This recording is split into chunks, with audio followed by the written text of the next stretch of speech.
मराठी नवचैतन्य नववर्षाच्या गुढीपाडव्यानिमित्त सर्वांना हार्दिक हार्दिक हार्दिक शुभेच्छा. हॅलो फ्रेंड्स, तुमचं हे नवीन वर्ष खूप समाधानाचे, सुख समृद्धीचे आणि भरभराटीचे, आनंदाचे जाओ.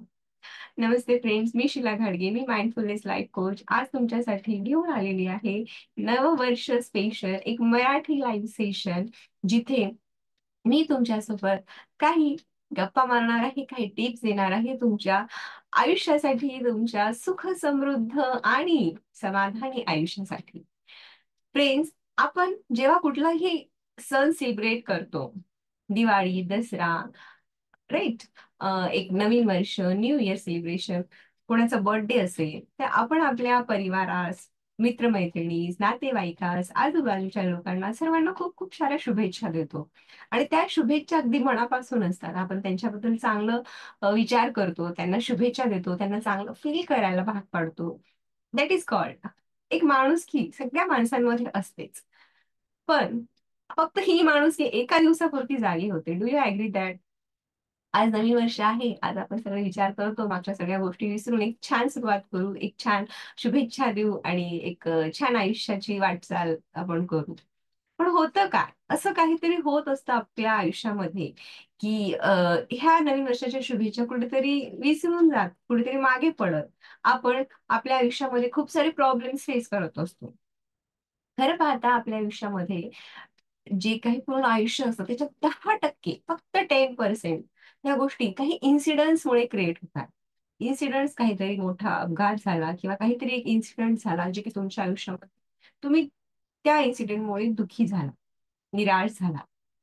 पण बाकीचं जे 90%, 90% जे आयुष्य असतं, ते आपण कसे रिस्पॉन्ड करतो, आपण त्या इन्सिडेंटला कसे फेस करतो, कसे रिॲक्ट करतो, या गोष्टीवर जास्त डिपेंड असतं. तर एका 10% इन्सिडेंट्समुळे तुम्ही तुमचे बाकीचं उरलेलं 90%, 90% हे लाईफ अशा ओव्हर थिंकिंगमुळे, स्ट्रेसमुळे, निगेटिव्ह थिंकिंगमुळे वेस्ट घालवणार आहात का? तर नक्कीच कुणालाही आवडणार नाही की आपलं आयुष्य सतत त्याच त्या गोष्टीचा विचार करत, सतत ज्या गोष्टींमुळे दुःख झालेलं आहे, ज्या गोष्टींमुळे आपल्याला ठेच लागलेली आहे, त्या गोष्टींचा विचार करत आपण आपलं आयुष्य खराब करावं. मित्रांनो, आयुष्य खूप सुंदर आहे आणि हे सुंदर पद्धतीने कसं जगता येईल याच्या 5 टिप्स मी आज तुम्हाला देणार आहे.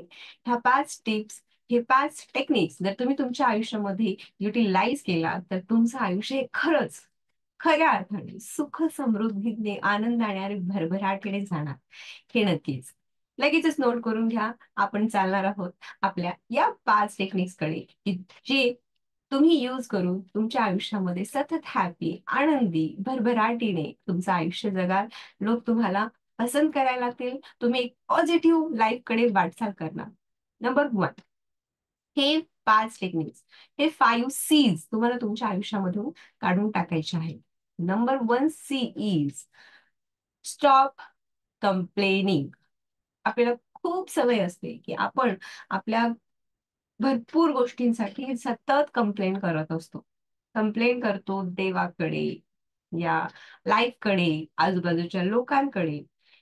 सतत कंप्लेन करायची सवय झालेली असते, की माझ्याकडे हेच नाहीये, माझ्याकडे तेच नाहीये, मला असंच पाहिजे होतं, मला तसंच पाहिजे होतं, माझं नशीबच खराब आहे, माझ्याकडे पैसाच टिकत नाही. अशा कितीतरी गोष्टींसाठी आपण सतत कंप्लेन करत असतो, ज्या गोष्टी आपल्याकडे नाही आहेत. पण आपण त्या गोष्टींकडे लक्ष देत नाही की ज्या गोष्टी आपल्याकडे अवेलेबल आहेत, जे आपल्याकडे आहे, जे बाकी कोणाकडे नाही आहे, त्या गोष्टीचा विचारच येत नाही. फक्त फोकस हा त्या गोष्टींकडे असतो ज्या गोष्टी आपल्याकडे नाहीये, आणि ज्या गोष्टी नाहीये त्यांच्यासाठी आपण सतत कंप्लेन करत असतो. Stop complaining from today itself. आज नवीन वर्ष आहे. आजपासून कंप्लेन करणं थांबवा. फोकस तुमचा ज्या गोष्टी नाहीयेत त्यांच्याकडे न ठेवण्यापेक्षा ज्या गोष्टी तुमच्याकडे आहेत, म्हणजे भरपूर काही आहे, जे कितीतरी लोक त्या गोष्टींसाठी असुरलेले असतात, त्या गोष्टींसाठी रडत असतात. तुमच्याकडे एवढं सुंदर तुमचं शरीर आहे, हात पाय आहे, ते तुम्ही यूज करून, त्याचा वापर करून हव्या त्या गोष्टी करू शकता. सगळं पॉसिबल करू शकता जे तुम्हाला इम्पॉसिबल वाटतंय. तर ज्या गोष्टी तुमच्याकडे आहेत त्यांच्याबद्दल ग्रेटफुल राहा आणि कंप्लेन करणं थांबवा. Number 2, stop criticise. क्रिटिसाइज कोसनं थांबवा. प्रत्येक गोष्टीसाठी कोसत बसता तुम्ही आयुष्यासोबत. माझ्यासोबतच का असं होतं, माझं नशीबच का खराब आहे, राईट, हे माझ्यासोबत असंच का केलं, हे सगळ्या क्रिटिसाइज करणाऱ्या गोष्टी थांबवा. कारण याने तुम्हालाच त्रास होणार आहे. बाकी कोणाला त्रास काही नाही होणार. पण तुम्ही हे जे विचार उत्पन्न करताय त्याच्यामुळे तुमच्या हेल्थवर इफेक्ट होतोय, तुमच्या सराउंडिंग वर इफेक्ट होतोय. Stop criticise. This is what number 2. Number 3, stop comparing. Compare करणं थांबवा तुमचं आयुष्य कोणा तिसऱ्या व्यक्तीसोबत. तुम्हाला नसतं माहिती की त्या तिसऱ्या व्यक्तीच्या आयुष्यामध्ये काय स्ट्रगल्स आहेत, काय बॅकग्राऊंड आहे, काय हिस्ट्री आहे. तुम्हाला दिसतं फक्त की हा ह्याच्याकडे माझ्यापेक्षा मोठी गाडी आहे, ह्याच्याकडे माझ्यापेक्षा चांगली जॉब आहे, या तिसऱ्या व्यक्तीकडे माझ्यापेक्षा चांगलं मोठं घर आहे. तर हे तुम्ही जेव्हा त्याच्याकडे बघून कम्पेअर करता की त्याच्याकडे सगळं चांगलं आहे, माझ्याकडे काहीच नाहीये, माझ्याकडे खूप वाईट गोष्टी आहेत, त्याला सगळं का चांगलं मिळतं, हे कम्पेअर करून तुम्ही जे स्वतःला त्रास करून घेता, स्वतःला निगेटिव्ह फील करून देता, हे सगळ्यात आधी थांबवा. कम्पेअर करण्याने तुम्ही तुमचं आयुष्य असं कुठल्या तरी व्यक्तीसोबत कम्पेअर करता, थर्ड पर्सन सोबत कम्पेअर करता, ज्याचं बॅकग्राऊंड तुम्हाला माहिती नसतं, त्याने काय स्ट्रगल्स केले तुम्हाला माहिती नसतं. बरं, त्याच्या आयुष्यामध्ये आता बरोबर ज्या चांगल्या गोष्टी दिसतात त्याच्या खाली त्याला काय त्रास आहे, त्याला काय आहे हे तुम्हाला दिसत नसतं. फक्त त्याच्या चांगल्या गोष्टी बघून तुम्ही स्वतःला त्रास करून घेता आणि ह्याचा त्रास तुम्हालाच होतो. सो स्टॉप कम्पेअर करणं अगदी आतापासूनच थांबवा. Next, 4th thing, never ever criticise. C is for criticise, नाही सॉरी, क्रिटिसाइज झाले. Never ever curse. कर्स, शाप देणं.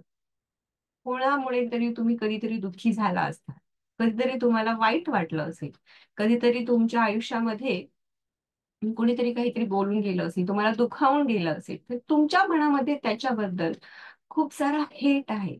तुम्ही विचाराने अविचाराने कधीतरी त्यांच्याबद्दल खूप सारं वाईट साईड बोलून जाता की त्याच्यासोबत खराब होऊन जावं, त्याचं आयुष्य खराब होऊन जावं, त्याचं घरदार जळून जावं. हे सगळे मनात तुमच्या उत्पन्न होत असतात.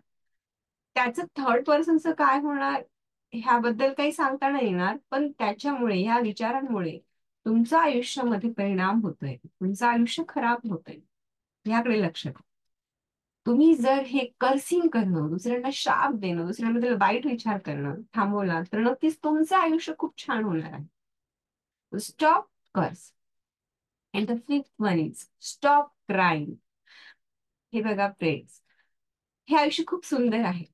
रडायला गेलं तर तुम्हाला फक्त रडण्याच्या गोष्टी भेटतील आणि हसायला गेलं तर तुम्हाला हजारो असे रिझन भेटतील ज्याने तुम्ही स्माईल करत राहणार, एक हॅपी, एक सुंदर आयुष्य जगत राहणार. तुम्ही ज्या गोष्टी नाही आहेत, ज्या गोष्टी मनासारख्या घडत नाही आहेत, ज्या गोष्टी आपल्या हातात नाही आहेत, त्या गोष्टींसाठी रडत नका बसू. माझ्यासोबत नेहमी वाईट होतो, माझं नशीब खूप खराब आहे, मी काही केलं तरी चांगलं होतच नाही, हे अशी सगळी विचार आणून तुम्ही स्वतः रडत बसता, क्राय करता, तेव्हा तुमच्या आयुष्यामध्ये कसं चांगलं होईल. कारण this is a law of attraction. हे वर्क होतं. तुम्ही जो विचार करता, जे तुमच्या आयुष्यामध्ये ज्या काही गोष्टींमध्ये तुम्ही स्वतःला फील करवता, जे इमोशन्स तुम्ही ठेवता, त्या सगळ्या गोष्टी तुमच्या आयुष्यात अट्रॅक्ट होत असतात, तुम्ही आकर्षित करत असता. जर तेव्हा तुम्ही कुठल्याही गोष्टींसाठी रडत बसता तर तुम्हाला अजून असे इन्सिडेंट्स देत जाणार लाईफ की तुम्ही त्याच्यावर रडतच बसणार. सो हे आत्तापासूनच स्टॉप करा. रडणं थांबवा. आयुष्य खूप सुंदर आहे. आयुष्यात खूप सुंदर गोष्टी आहेत आणि आयुष्यामध्ये तुम्हाला जे हवं आहे ते तुम्ही मिळवू शकता. इतकी ताकद प्रत्येक माणसामध्ये परमेश्वराने, युनिव्हर्सने दिलेली आहे. त्या ताकदीला ओळखा आणि या सगळ्या गोष्टी आत्ताच्या आत्ता बंद करून एक नवीन आयुष्याची, एक नवीन वर्षाची सुरुवात नव्याने सुरू करू. मित्रांनो, याच गोष्टीसोबत आजचं सेशन थांबवते. माझ्या अपकमिंग वेबिनार मध्ये नक्कीच या. तिथे तुम्हाला अजून काही टिप्स, अजून काही पॉझिटिव्ह लाईफच्या गोष्टी मी शेअर करणार आहे. त्याचा नक्कीच तुम्हाला तुमच्या आयुष्यामध्ये फायदा होईल. So, माझ्यासोबत जॉईन करण्यासाठी डिस्क्रिप्शन मध्ये दिलेल्या लिंकवरती क्लिक करा आणि लगेच माझ्या लाईव्ह वेबिनार मध्ये जॉईन व्हा. थँक्यू.